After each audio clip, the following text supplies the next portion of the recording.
The Atharvaveda, hymn 1951, 2 verses. Undisturbed am I, undisturbed is my soul, undisturbed mine eye, undisturbed mine ear, undisturbed is mine inbreathing, undisturbed mine outbreathing, undisturbed my diffusive breath, undisturbed the whole of me, under the impulse of the gods of Atar, send forth from the arm of the Asvins and both hands of Pushan, I have taken thee. One of the most important lessons of religion in general is to be equiposed. Hymn 1952, 4 verses. Thereafter rose desire in the beginning, desire, the primal seed and germ of spirit, O Kama, dwelling with the lofty Kama. Give growth of riches to the sacrificer. Thou Kama art victorious, famous, potent, splendid. A friend to him who seeks thy friendship, mighty and overpowering in battle. Give strength and vigor to the sacrificer. They heard his prayers, and they begot, by Kama, heavenly light for him, who from a distance longed for it, a dealer ready to exchange, O Kama. With whatever wish we make this offering to thee, may it be all fulfilled to us. Then taste this sacrifice, all hail. So, desire is not the enemy. Desire is a means. Desire is something to give over as a sort of offering, or to direct in service, or however you're going to phrase that. In 1953, 10 verses. Prolific, thousand-eyed, and undecaying, a horse with 7 reins, time bears us onward. Sages inspired with holy knowledge mount him. His chariot wheels are all the worlds of creatures. This time hath 7 rolling wheels and 7 names. Immortality is the chariot's axle. This time brings hitherward all worlds about us. As primal deity is he entreated. On time is laid an overflowing beaker. This we behold in many a place appearing. He carries from us all these worlds of creatures. They call him Kala in the loftiest heaven. He only made the worlds of life. He only gathered the worlds of living things together. Their son did he become, who was their father. No other higher power than he existed. Kala created yonder heaven, and Kala made these realms of earth. By Kala stirred to motion both what is and what shall be expand. Kala created land, the sun in Kala hath his light and heat, in Kala rest all things that be, and Kala doth the eye discern, and Kala mind, and Kala breath, and Kala name are fixed and joined. These living creatures one and all rejoice when Kala hath approached. Kala embraces holy fire, the highest Brahma in himself. Yea, Kala, who was father of Prajapati, is lord of all. He made, he stirred this universe to motion, and on him it rests. He, Kala, having now become a Brahma, holds Parameshtan up. Kala created living things, and first of all Prajapati. From Kala, self-made, Kasyapa. From Kala, holy fire was born. And in Ekankar, Kala is the word of the first heaven, or the second plane. Ranjan is the name of the astral plane, or hell, or lower mental realms, even deity, depending on which part of the story you're looking at. But it has its role. But here it's time. Dahr would be probably the Arabic equivalent. And if we're referring to divinity over time and tension or term or whatever, it's beyond the terms, what sets the terms and all that sort of stuff. Hymn 1954, 6 verses. From Kala spring the waters, spring the regions, Brahma holy fire. The sun ascends by Kala, and in Kala sinks again to rest. By Kala freshly blows the wind, mightily through. Kala is the earth. On Kala rest the mighty sky, and Kala erst the text produced, what is and what is yet to be. From Kala sprang the Rechas, and from Kala was the Juice born. They formed in Kala sacrifice, eternal portion for the gods, lightnings. In Kala the Gandharvas and Apsaras in worlds abide. Atharvan and this Angiras in Kala are supreme o'er heaven, both this world and the world that is most lofty, the pure worlds and pure intermediate spaces, yea, having conquered all the worlds by Brahma, Kala as God supreme is supplicated. Now, one thing that doesn't have to be considered in contradiction is this using of different names. And this using of different names is like, okay, this is supreme and this is from this, and it's like, well, from this perspective, this is from this, and obviously the created things, any word of divinity would work. Hymn 1955, 7 verses.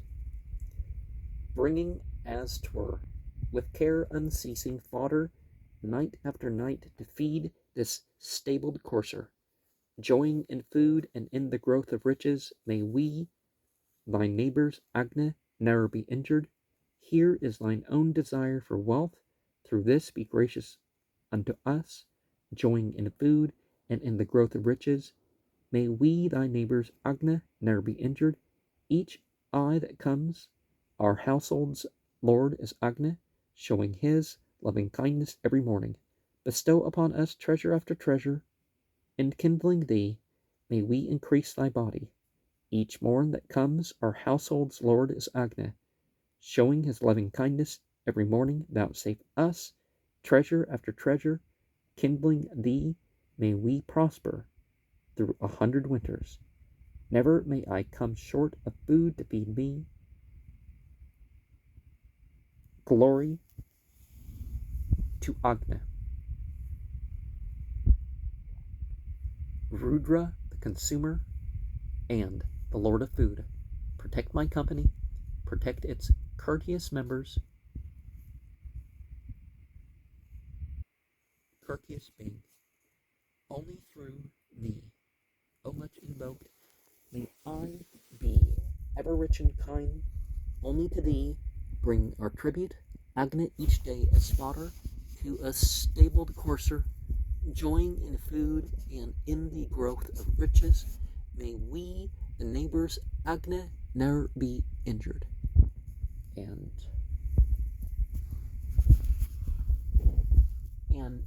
in referring to monotheism and the monotheistic, I'm not saying that these hymns are all intended in that way, or that I believe in them as supportive of that way. Hymn 1956, 6 verses. Thou art come hither from the world of Yama, thou resolute, affectest men with rapture. Now sleep, created in Asura's dwelling, goest well knowing with the solitary. At first, the all-containing depth beheld thee, ere night was born, when only day existed. Thence hast thou come, thence, sleep, hast thou come hither, concealing deep within all form and figure. Come from the Asuras in lofty glory, he hath approached the light beings in search of greatness, winners of heavenly light, the 33, endowed this sleep with his supreme dominion. Of him, nor fathers, nor the shining ones have knowledge. The shining ones, whose gentle talk is still about him, urged by command of Varuna, the Aditya's heroes, transported sleep to Treta Aptya, thou whose severity hath reached ill-doers, and whose reward the good have gained in slumber. Delightest heaven with thy most lofty kinship, born from his spirit, who was worn and weary of old. We know all places whence thou comest, O sleep. We know him who is here thy ruler. Protect us here, illustrious with glory. Go from afar with poisons into distance. One of the things that we can look at is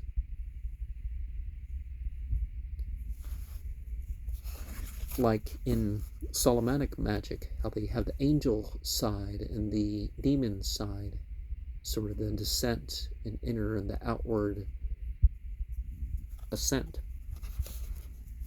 These sorts of things are paired with the Devas and the Asuras. Hymn 1957, 6 verses. As men discharge the utmost debt, collect the 8th and 16th part, so to the foemen we transfer together all the evil dream. Princes came together, debts came together, Kushthas came together, 16ths came together. The whole evil dream that hath visited us, they send away as a bad dream to the man who hates us. Child of God's consorts, minister of Yama, is the good dream. That which is my trouble we draw away to the enemy. Thou whose name is rough, art the mouth of the black bird. As such we know thee, dream. As such we know thee well. Like a horse art thou, O dream.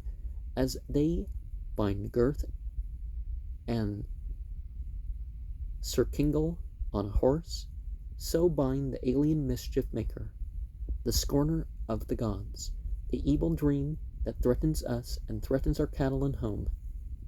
That let the scorner of the gods, the alien mischief maker, bind as a gold jewel around his neck, having measured off 9 cubits distance from us, we give away the whole of the evil dream to the man who hates us.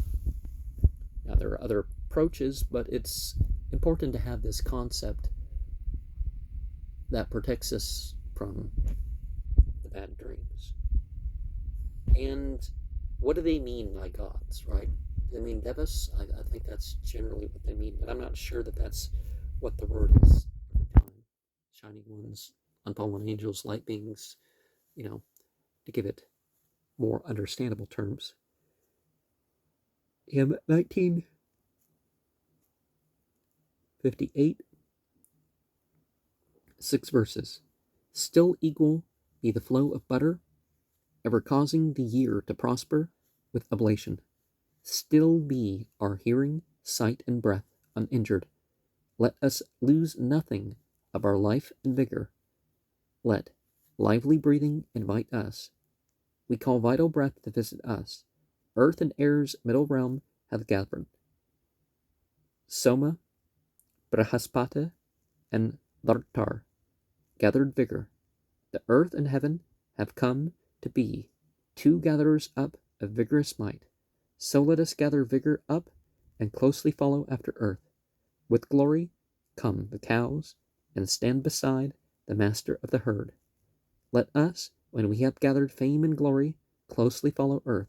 Prepare the cow stall for their drink, your heroes.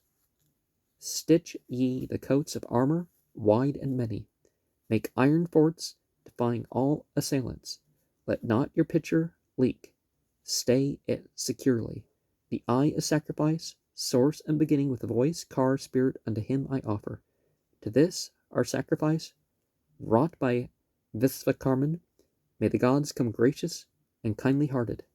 That the gods, priests, and those who merit worship, to whom oblation as their share is offered, come into this holy service with their consorts.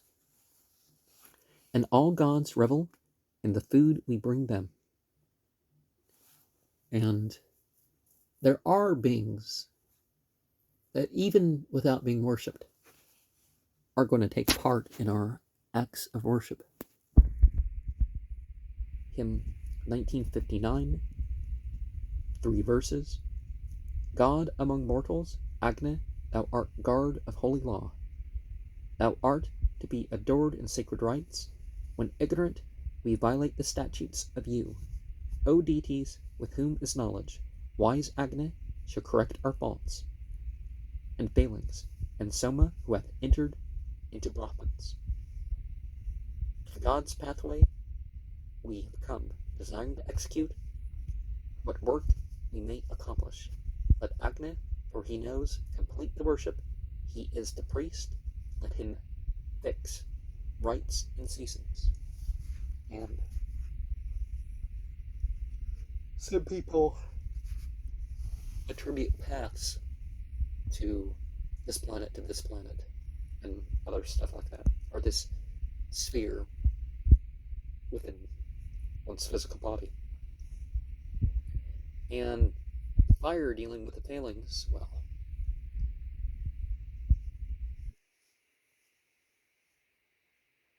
hellfire isn't just for, for example, if it goes to the afterlife, isn't just something of punishment. It's to purify. And if we do wrong, it's really in ignorance. No matter what you say about it, it is sort of a type of ignorance. Some people know something is wrong and they do it anyways, and that's a greater degree of ignorance, you could say. Hymn 1960, 2 verses. May I have voice in my mouth, breath in my nostrils, sight in mine eyes, hearing in mine ears, hair that hath not turned gray, teeth free from yellowness, and much strength in mine arms. May I have power in my thighs, swiftness in my legs, steadfastness in my feet. May all my members be uninjured, and my soul unimpaired. Now, what happens to your body isn't necessarily what happens to your soul, but your soul is limited in terms of the vehicle that it operates, right?